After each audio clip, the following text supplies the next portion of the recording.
అందరికీ ప్రభువైన యేసుక్రీస్తు నామములో వందనములు శుభాలు తెలియజేసుకుంటున్నాను. ఈ సందేశం ద్వారా క్యాండిల్ లైట్ సర్వీస్ వాక్యానుసారమైన అన్న విషయాన్ని మీ ముందు పెట్టాలని ఆశపడుతున్నాను. జాగ్రత్తగా వినండి. క్యాండిల్ లైట్ సర్వీస్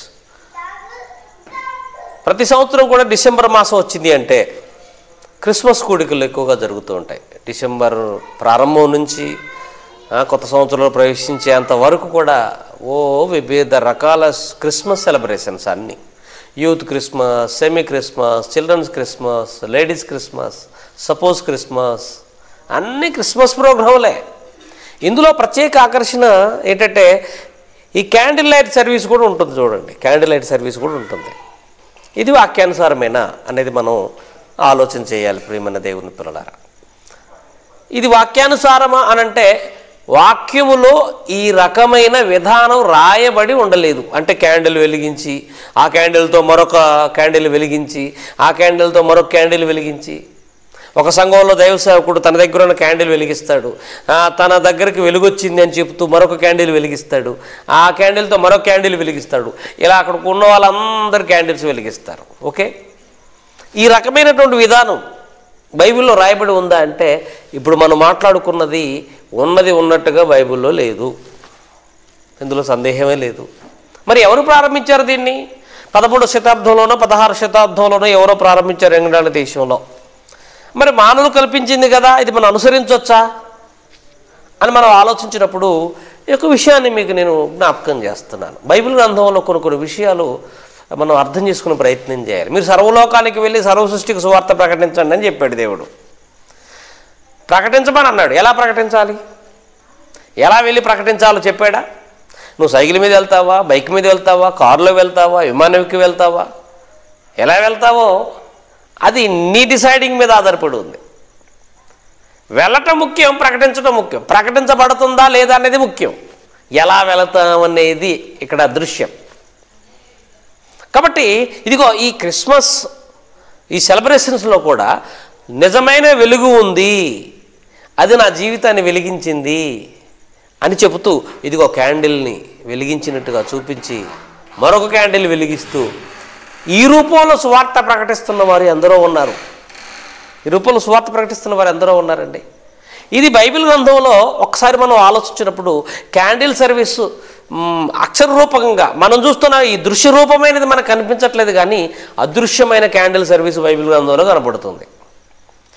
అదృశ్యమైన క్యాండిల్ లైట్ సర్వీస్ మనకు కనపడుతుంది, లైట్ సర్వీస్ కనపడుతుంది. ఎలా అని అంటారా? ఒకసారి చూడండి, యోహాను సువార్త 1వ అధ్యాయం 9వ వచనం, నిజమైన వెలుగు ఉండెను, అది లోకములోనికి వచ్చుచు ప్రతి మనిషిని వెలిగించుచుండు ఉన్నది. నిజమైన వెలుగు ఉండెను, అది లోకములోనికి వచ్చుచు ప్రతి మనుషుని వెలిగించుచున్నది. అంటే ఈ లైట్ను చూపిస్తూ చాలామంది సేవకులు ఏం చేస్తున్నారంటే ఈ లైట్ను చూపిస్తూ ఇదిగో నిజమైన వెలుగుంది, ఆయన ప్రభు అయిన యేసుక్రీస్తు, ఆయన నా జీవితాన్ని వెలిగించాడు, నీ జీవితాన్ని కూడా వెలిగిస్తాడు అని ఈ రకమైనటువంటి ఒక ఆత్మీయ కోణంలోనికి విషయాన్ని తీసుకొచ్చి ఆ లైట్ నిజమైన వెలుగును చూపించడానికి ఇదిగో ఈ వెలుగును ముందు పెడుతున్నారండి. ఈ వెలుగును ముందు పెడుతున్నారండి. సరే, ఆత్మీయంగా శారీరకంగా ఏ రకంగా మనం తీసుకున్నా కానీ ఒక రకంగా ఇదిగో వెలుగును ప్రొజెక్ట్ చేయడానికి ఇది ఉపయోగపడుతుంది అనటంలో ఏ రకమైన సందేహం లేదు. నిజమైన వెలుగు ఉన్నది, అది లోకములో ప్రతి మనిషిని వెలిగించుచున్నది అనే లేఖనం నెరవేరినట్లుగా వీళ్ళు ప్రొజెక్ట్ చేస్తున్నారన్నది కనబడుతుంది మనకి. ఓకే అండి, ఏదో ఆచారబద్ధంగా వాళ్ళకు ఉపయోగకరంగా ఏమైనా ఉందా అని అంటే లేదు, దేవుని చూపించడానికే కదా వాళ్ళు చేస్తున్నది అని అనిపిస్తూ ఉంది. చూడండి, కొన్ని పద్ధతులు అండి, మనుషులు కల్పించిన పద్ధతులు కూడా కొన్ని పద్ధతులు, కొన్ని మంచి పద్ధతులు ఉన్నాయండి.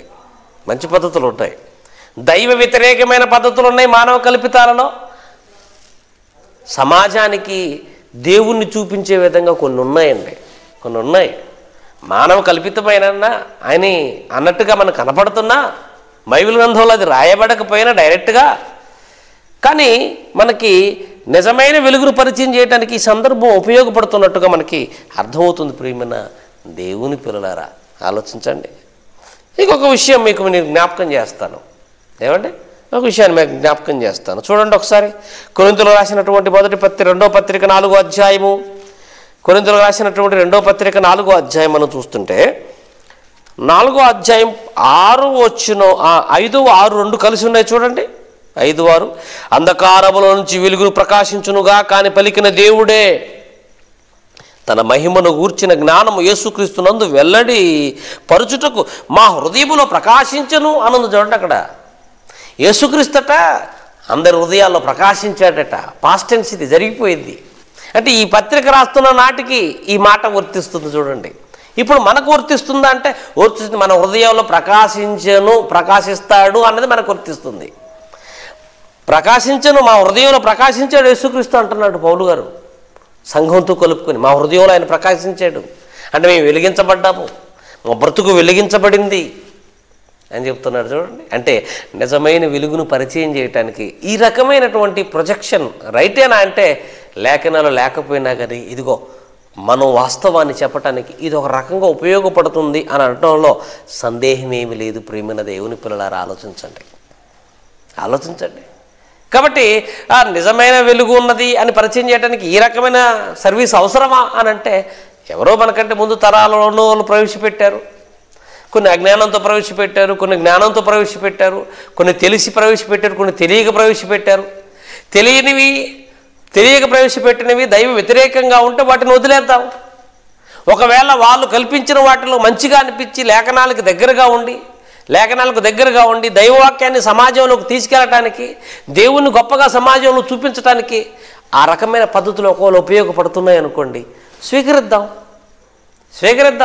మనం అనుసరించకపోయినా కానియండి అనేటట్టుగా మనం మౌనంగా ఉండటం మూలాన మనం మౌనంగా ఉండటం వల్ల వాళ్ళు చేసుకుంటూ వారి సువార్తను, వారికి తెలిసిన సువార్తను ఆ రూపంలో అందిస్తున్నారుగా.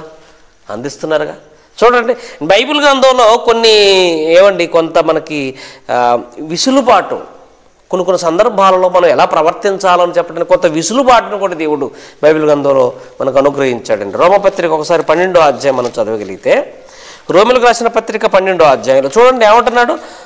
కొన్ని సందర్భాల్లో మనం ఎలా ఉండాలో పౌలు గారు తన చివరి దశలో, అంటే జ్ఞానం సమాజానికి గొప్పగా అందించి జ్ఞాని ఏమాయను శాస్త్రీయమాయను అని గొప్పగా బోధించిన పౌలు గారే, తప్పును ఖండిస్తూ గద్దిస్తూ బుద్ధి చెప్పినటువంటి పౌలు గారే చివరికి అందరూ ఐక్యంగా ఉండాలి, అందరూ సమాధానంగా ఉండాలి అని ఒక పూర్తిగా ఆత్మీయతలోనికి వచ్చేసి సమాధానం ముఖ్యం యుద్ధం కంటే అని ఆయనకు పూర్తిగా అర్థమై రాస్తున్న మాటల్లో ఒక మాటను మీకు నేను జ్ఞాపకం చేస్తున్నానండి. చూడండి ఒకసారి రోమపత్రిక 12వ అధ్యాయం 1-15 వచనం చదువుకుందాం.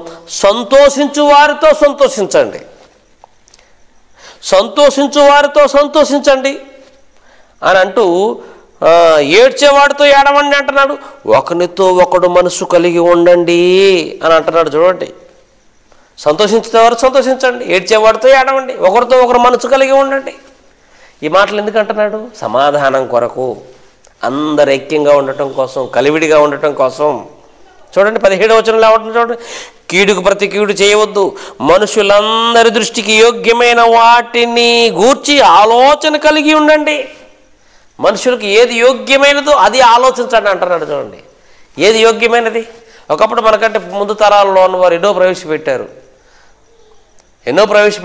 వాళ్ళ జ్ఞానంతో, వాళ్ళకున్న పద్ధతులతో, ఆనాటి జీవన శైలి, ఆనాటి సువార్త ప్రకటించే విధానాలు, వాటిలో నుంచి కొన్ని వచ్చాయి. అవి నేటి వరకు కూడా అన్ని తరాలలో కొన్ని కొనసాగుతూనే వస్తున్నాయి. వాటిని మనం పూర్తిగా సంస్కరించగలమా, మార్చేయగలమా అంటే లేదు. మనం ఎంత చెప్పినా చేసేది చేస్తూనే ఉన్నారు. సమాజంలో జరగవలసినవన్నీ జరుగుతూనే ఉన్నాయి. డ్యాన్సులు వద్దని చెప్పాము, వేసేవాళ్ళు వేస్తూనే ఉన్నారు డ్యాన్సులు. ఏమండి సరే పోనీ పిల్లలతో చిన్న స్క్రిప్ట్లు వేయించారంటే పెద్ద వాళ్ళు కూడా చేస్తున్నారు, స్టేజ్ల మీదనే డ్యాన్సులు వేస్తున్నారు, ఇంకా ఒక రకమైన ప్రొజెక్షన్ చేస్తున్నారు, ఇంకొక రకంగా. ఏమంటే క్రిస్మస్ సెలబ్రేషన్స్ పేరుతో ఎన్నో చేస్తూనే ఉన్నారు. మనమంటే ఆగారా? ఇంటి మీద నువ్వే స్టార్ లాగా బ్రతకాలని చెప్పేసి బైబిల్ చెప్తుంటే ఇంటి మీద స్టార్ పెట్టుకుంటున్నారు, చర్చిల మీద కూడా స్టార్లు పెట్టుకుంటున్నారు. మన నిజమైన స్టార్లా బ్రతికి పెట్టుకోమని మనం చెప్పినా అలాగే జీవిస్తున్నారు, అలాగే అనుసరిస్తున్నారు. వాళ్ళ బ్రతుకులో కనిపించనిది దృశ్యరూపకంగా చూపించుకుంటున్నారు. ఎన్ని చెప్పినా సమాజంలో మార్పు అనేది ఎప్పుడు ఒకేలాగే కనపడుతుంది తప్ప మార్పు కనిపించడం లేదు ప్రియులారా. మనం దీన్ని ఎలా తీసుకుందాం? కాబట్టి చెప్పినా వినకపోతే మరి ఏం చేద్దాం? వాళ్ళు వదులుకుందామా? వాళ్ళు పోగొట్టుకుందామా? అలానే మనం వారితో కలిసిపోదామా? లేదే. వాస్తవాలు తెలియచేయాలి, వివిధ రూపాలలో తెలియచేయాలి. అలా నిజమైన వెలుగును పరిచయం చేయటం కోసం ఎవరో ఆలోచించి ఈ క్యాండిల్ సర్వీస్ను ప్రారంభించారు. ఏమంటే మీరు వీళ్ళందరూ ఇలా చెయ్యండి అని నేను సమర్థించడం లేదు, కానీ ఇదైతే నాకు దోషంగా అనిపించటం లేదు. ఏమంటే మిగతా విషయాల్లో నేను వ్యతిరేకిస్తాను, కొన్ని విషయాలు ఉన్నాయి అట్లా వ్యతిరేకిస్తాను నేను, కానీ ఇదైతే నాకు దోషభరితంగా అనిపించటం లేదు. నేను నిజమైన వెలుగును పరిచయం చేయడానికి ఈ విధానం సరిగానే నాకు అనిపిస్తుంది. ప్రియమైన దేవుని పిల్లలారా, వాక్యంలో లేకపోయినా మనుషులందరికీ యోగ్యమైన దాన్ని గూర్చి ఆలోచన కలిగి ఉండని అన్నాడే పౌలు. రైటేనేమో అనిపిస్తుంది. చూద్దాం, మరొక మంచి వాక్యాన్ని మీకు నేను చూపిస్తాను. యెషయా గ్రంథము 60వ అధ్యాయం 1వ వచనాన్ని మనం చూస్తున్నప్పుడు, యెషయా గ్రంథం 60వ అధ్యాయం 1వ వచనాన్ని మనం చూస్తుంటే చూడండి, ఇక్కడ ఏమని రాయబడిందో. నీకు వెలుగు ఇచ్చి ఉన్నది, లెమ్ము తేజరిల్లుము, యెహోవా మహిమ నీ మీద ఉదయించెను. నీకు వెలుగు వచ్చింది, లెమ్ము తేజరిల్లుము, యెహోవా మహిమ యేసు రూపంలో నీ మీద ఉదయించింది. అనే యేసుక్రీస్తు భూమి మీదకి రావటం, నీ మీద ఆయన ఉదయించటం, ఆ నీతి సూర్యుడు ఉదయించాడు ఈ సమాజంలో. అదే ట్రూ లైట్ అంటే నిజమైన వెలుగు ఉంది. ఆ నిజమైన వెలుగు నీ మీద ఉదయించింది. ఎంతకాలం నిద్రావస్థలో ఉంటావు? ఎంతకాలం నిద్రలో ఉంటావు? వెలుగు ఉదయించింది. రాత్రి అంతా చీకటే, నిద్రపోతాం అందరం. ఏమండి, అందరం నిద్రపోతాం. పొద్దున్నే సూర్యుడు ఉదయిస్తుంటాడు. లేరా సూర్యుడు వస్తున్నాడు, లేరా సూర్యకిరణం వచ్చేస్తాను, లేండి అని లేపుతారు పిల్లల్ని తల్లిదండ్రులు. రాత్రి నిద్రపోతాం, వెలుగు వచ్చేసింది, ఇక మెలుకోవాల్సిన సమయం వచ్చేసింది. యేసుక్రీస్తుని గురించి కూడా అదే మాట రాస్తున్నాడు యెషయా గారు అదే రాస్తున్నాడు. లెమ్ము తేజరిల్లుము, నీ మీద యెహోవా మహిమ నీ మీద ఉదయించెను అన్నాడు. చూడండి, ఉదయించెను అంటున్నాడు చూడండి. కాబట్టి ప్రియమైన దేవుని పిల్లలారా, ట్రూ లైట్ని పరిచయం చేయడానికి ఈ విధానం సమాజంలో మనం చూస్తున్నాం. మంచిది. క్రిస్మస్ కూడికలు పెట్టుకుంటున్నారు చాలామంది. ఆ యేసుక్రీస్తు లోకానికి వచ్చాడని చెప్పుకుంటున్నారు. ఏమంటే క్రిస్మస్ ఆరాధనని పెడుతున్నారు, ప్రభు ఎందుకు వచ్చాడో చెబుతున్నారు. మరి ఎన్నో కార్యక్రమాలు ఈ డిసెంబర్ మాసం అంతా ఎన్నో కార్యక్రమాలు జరుగుతున్నాయి. సువార్త విరివిగా ప్రకటించబడుతుంది. నా ప్రభు మనందరి కోసం వచ్చాడని ప్రకటిస్తున్నారు. చూసారా, అందులో ఆ విషయంలో నాకు సంతోషం అనిపిస్తుందండి. నీ పాపాల కోసం లోకానికి వచ్చాడు, సమాజాన్ని బాగు చేయడానికి వచ్చాడు, చీకటిని తీసేయడానికి వచ్చాడు. ఆయనే ట్రూ లైట్, ఆయన నిజమైన వెలుగు, ఆయన పరలోకానికి మార్గం, ఆయనే అని సమాజంలో ఈ నెలంతా మారిమోగిపోతుందండి సువార్త. ఈ రూపంలోనైనా సరే సువార్త సమాజంలోకి వెళ్తున్నందుకు నేను సంతోషపడుతున్నాను. ప్రియమైన దేవుని పిల్లలారా, ఆలోచించండి. కాబట్టి కొన్ని విషయాలు లేఖనాలు లేకపోయిన సమాజంలో మనం చూస్తుంటుంటాం. అందులో అన్నిటిని మనం అవాయిడ్ చేయడానికి లేదు, అన్నిటిని సపోర్ట్ చేయడానికి కూడా లేదు. అర్థం చేసుకుంటారని కోరుతూ మీ రాంబాబు అన్న. థ్యాంక్ యూ అని అండాలి.